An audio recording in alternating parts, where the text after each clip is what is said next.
ఎలా అనిపించింది అన్న? మిస్టర్ బచ్చన్కి అంటే హరీష్ శంకర్ గారు ఒక మిరపకాయల ఒక ఒక ఒక కాలేజీది ఒక మాస్టర్ స్టోరీ పెట్టిండు. ఒక షాక్ సినిమాలో ఒక షాక్ లెక్క స్టోరీ తీసిండు. ఈ సినిమాలో ఒక ఒక మా ఏదంటారు ఇన్కమ్ ట్యాక్స్ స్టోరీ పెట్టిండు. అంటే స్టోరీ ఒక డిఫరెంట్గా తీసుకొచ్చిండు. అంటే ఇది స్టోరీ ఏంటంటే అర్థం చేసుకోవాలి మెయిన్ థింగ్. అంటే ముందుగా ఇప్పుడు అవినీతి అనేది నడుస్తుంది కాబట్టి పబ్లిక్లా, అంటే ఇప్పుడు కొంతమంది నల్ల డబ్బు తీసుకోవడము పెట్టడము అనేది అలా చూపించారు కాబట్టి ఒక అవినీతి అనేది చూపించిందన్నమాట హరీష్ శంకర్ గారు. రవితేజ గారిని ఒక కొత్త లుక్లా ఒక కొత్తగా చూపించిండు.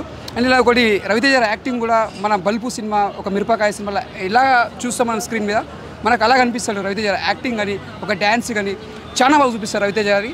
ఇంకోటి హీరోయిన్ కూడా చాలా కొత్త హీరోయిన్ అయినా కూడా మంచిగా చేసింది హీరోయిన్ కూడా. ఆ హీరోయిన్ కూడా చాలా ఫ్యూచర్ ఉందమ్మా కూడా. రవితేజ పాటలు డ్యాన్స్ కూడా చాలా బాగా చేసింది.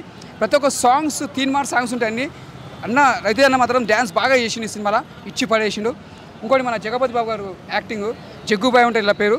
కాకపోతే జగపతి బాబు యాక్టింగ్ చూసుకుంటే మనం ఒక రంగస్థలంలో చూసినామంటే మళ్ళీ ఇప్పుడు ఈ సినిమాలో మనం మళ్ళీ చూసినాం మనము జగ్గుబాయ్ యాక్టింగ్. మన జగపతి బాబు గారి విలన్ యాక్టింగ్ మాత్రం చాలా బాగా చేసిండు. ఒక కొత్తగా ఒక డిఫరెంట్గా చేసిండు. సెకండ్ హాఫ్ లాగ్ అని అంటున్నారు. అంటే లాగ్ అంటే నీకు స్టోరీ ఎలా ఉంటుందో కథ తగ్గట్టు అలా ఉంటుంది, లాగ్ అని ఉండదు. నీకు ఫస్ట్ హాఫ్ కొద్దిగా కామెడీ పెట్టినా కొద్దిగా అక్కడక్కడ ఉన్న సెకండ్ హాఫ్ మొత్తం యాక్షన్ పెడతాడు. అన్న నల్ల డబ్బు ఎట్లా తీసుకురావాలి, బయటికి ఎట్లా గుంజుకురావాలి అన్నట్టు రవితేజ గుంజుకొస్తాడు మొత్తం నల్ల డబ్బు బయటికి. మొత్తం సినిమా ఎక్కడ బోరింగ్ లేదు. ఇది ఒక కొత్త స్టోరీ అని చెప్పొచ్చు రవితేజ కెరియర్లో. ఇది ఒక మంచి సినిమా. కాకపోతే అర్థం చేసుకోవాలి. ఇప్పుడున్న జనరేషన్ కొంతమంది అర్థం చేసుకోరు. అర్థం చేసుకోవడానికి అర్థమవుతుంది సినిమా, అర్థం కాలకు అర్థం కాదు. రవితేజ ఫ్యాన్స్కి మాత్రం సినిమా అర్థమవుతుంది. ఇది అర్థం కాలకు అర్థం కాదు. ఎందుకంటే అవినీతి అంటే ఎవరైనా నల్ల డబ్బు దాచిపెడుతుంటే చూస్తే ఊరుకోడు కదన్నా. ఇన్కమ్ ట్యాక్స్ పోయి గుంజుగా రావాలి, పబ్లిక్లో ఉపయోగిస్తేనే అది ఒక మెసేజ్. అది ఆఫీసర్స్ అని జాబ్స్ ఎందుకు చేస్తారు వాళ్ళు? అలా జాబ్ అది కాబట్టి అవినీతి కాపాడాలి కాబట్టి ఆయన ఆ జాబ్ అది ఉంది కాబట్టి హరీష్ శంకర్ గారు ఆ స్టోరీ డిజైన్ చేసింది కాబట్టి అట్లా ఉంది సినిమా. అంతేగాని సినిమా నచ్చలే అనడం అది రాంగ్. అది అవినీతిలోనే బయటికి గుంజుతాడు రవితేజ, అది మంచిగా ఉంది సినిమా. రైట్ సినిమా నుంచి తీసుకున్నారు కదా, సేమ్ అలా అదే పెట్టారా? కొద్దిగా డిఫరెంట్ ఉంది. అంటే దానికి చాలా తేడా ఉంటుంది. కాకపోతే గబ్బర్ సింగ్లో స్క్రీన్ ప్లే కానీ ఎట్లుంటుంది హీరోయిన్ చూపించడం కానీ ఆ లంగవోనిలా హీరోయిన్ చూపించడం కానీ ఇంట్లో కూడా అలానే చూపిస్తాడు. కానీ హీరోయిన్ మాత్రం చాలా డిఫరెంట్గా ఉంటుంది. మిస్టర్ బచ్చన్ అంటే మరి ఇప్పుడు రవితేజ గారికి ముందుగా అమితాబ్ బచ్చన్ పెద్ద ఫ్యాన్ అయినా, అందుకే ఆయన కూడా ఆ టైటిల్ ఇష్టంతో పెట్టుకుంటారు రవితేజ గారు మిస్టర్ బచ్చన్ అని. కానీ సినిమా మాత్రం చాలా బాగుంది. ఒక కొత్తదనంగా ఒక కొత్తగా ఉంది, ఒక డిఫరెంట్గా ఉంది సినిమా. మ్యూజిక్ ఎలా ఇచ్చాడు అనా? Already remake cinema, Hindi cinema remake అంటున్నారు. అంటే అక్కడ సినిమా సక్సెస్ఫుల్ అయింది కాబట్టి నీకు రీమిక్స్ చేసారు కదన్నా. బాగా లేకపోతే సినిమాని తీస్తారు వాళ్ళు, అంత ఖర్చు పెట్టి పైసలు తీయరు కదా. ఇప్పుడు ఒక సినిమా దానికి మెసేజ్ ఉంది కాబట్టి సినిమా తీస్తారు. కానీ వాళ్ళు పైసలు పెట్టి తీసి ఉల్టా ఖరాబ్ చేసుకోరు కదా. అది అర్థం చేసుకోవాలి. అవినీతి అనేది పైసలు అనేది గుంజుతాడు రవితేజ, అది మనకు ఇంపార్టెంట్. ఎవరైనా అవినీతి పైసలు తీసుకోబోతున్నారు సపోర్ట్గా గుస్తారనా, వాళ్ళ వర్క్ వాళ్ళు చేస్తారు కాబట్టి ఇది మెసేజ్ ఉంటుంది సినిమా. మెసేజ్ సినిమా ఇది. మ్యూజిక్ ఎలా అనిపించింది? మంచిగా కొట్టిండు మిక్కీ జే మ్యూజిక్. అప్పట్లో మన మంచి మంచి సినిమా మ్యూజిక్ కొట్టిండు. నాగార్జున గారికి లీడర్కి కానీ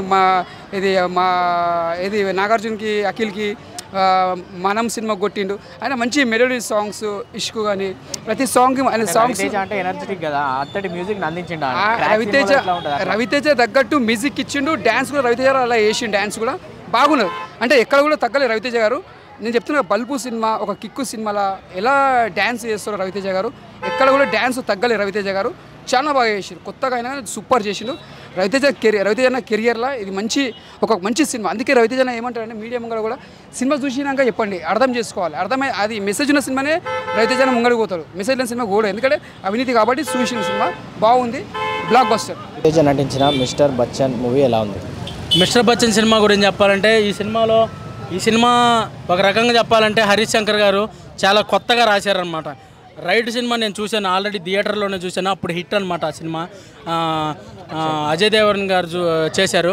నేను హిందీ సినిమాలు ఎక్కువ చూస్తుంటాను. ఒక రకంగా చెప్పాలంటే తెలుగు సినిమాల కంటే హిందీ సినిమాలనే ఎక్కువ చూస్తాను. హిట్ అయిన ప్రతి హిందీ సినిమాని చూస్తాను నేను ఆ సినిమా చూశాను. ఆ సినిమాకి ఈ సినిమాకి అసలు ఓన్లీ పాయింట్ మాత్రమే తీసుకున్నారన్నమాట. ఏంటి హీరో క్యారెక్టర్ ఏంటంటే ఈ సినిమాలో ఒక ఇన్కమ్ ట్యాక్స్ ఆఫీసరు, అతను ఒక పొలిటీషియన్ ఇంట్లో రైడ్ చేస్తారు అనే కాన్సెప్ట్ని తీసుకున్నారు. మిగతాది మొత్తము ఫస్ట్ హాఫ్ మొత్తం ఎంటర్టైన్మెంట్ నింపేశారనమాట. సాంగ్స్తో ఎంటర్టైన్మెంట్గా ఉండిద్ది అనమాట, బాగా కామెడీగా ఉండిద్ది. ఫస్ట్ హాఫ్ చాలా బాగుంది. సెకండ్ హాఫ్ ఏంటంటే సినిమాని సీరియస్గా తీసుకెళ్ళాలి, మెయిన్ పాయింట్లోకి వచ్చేసారనమాట. సినిమా మొత్తము రైడ్ సినిమా ఎక్కువగా ఏంటంటే సీరియస్గా ఉండిద్ది. ఆ సీరియస్నెస్ సెకండ్ హాఫ్లో తీసుకొచ్చారు హరిశంకర్ గారు. కానీ ఏంటంటే ఈ సినిమాలో సెకండ్ హాఫ్లో కొంచెము ప్రతి సినిమాలో ఉండేదే ఉంటుందన్నమాట, కొంచెం స్లోగా అనిపించిద్ది. కొన్ని సీన్లు స్లోగా అనిపిస్తుంది. వాటితో పోలిస్తే ఇంకా మిగతాదంతా సినిమా అంతా బాగానే ఉంది. ఓవరాల్గా చెప్పాలంటే ఈ సినిమా అయితే నేనేదో ఇండస్ట్రీ హిట్ బ్లాక్ బాస్టర్ అని నేను చెప్పట్లేదు, బ్లాక్ బాస్టర్ హిట్ ఇండస్ట్రీని దున్నేసే హిట్ అని చెప్పట్లేదు. కానీ ఒక రకంగా చెప్పాలంటే ఈ సినిమాను ఒకసారి చూడొచ్చు.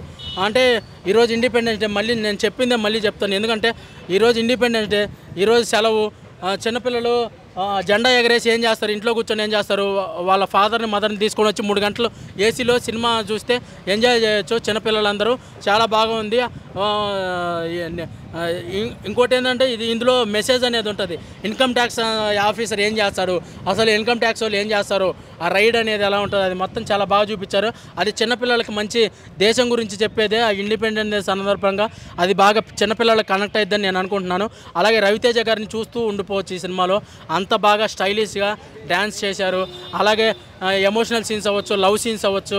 అలాగే నాకు మామూలుగా అయితే ఫైట్లు ఉండే సినిమాలంటే బాగా ఇష్టము. ఈ సినిమాలో 6 ఫైట్లు ఉన్నాయి, అద్దరిపోయే ఫైట్లు. కల్కి సినిమా ఫైట్ల సినిమానే, RRR సినిమా ఫైట్ల సినిమానే, అలాగే బాహుబలి సినిమా ఫైట్ల సినిమానే. నాకు ఫైట్లు ఉండే సినిమాలంటే బాగా ఇష్టము. ఈ సినిమా అయితే ఫైట్లు అయితే అద్దరు కొట్టేశారు రవితేజ గారు. అసలు ఆ స్టైల్ అవ్వచ్చు, ఒక్కొక్కరిని కొట్టి డైలాగ్ చెప్తుంటే అద్దరిపోద్ది. చిన్నపిల్లలు బాగా ఎంజాయ్ చేస్తారు. Thank you so much.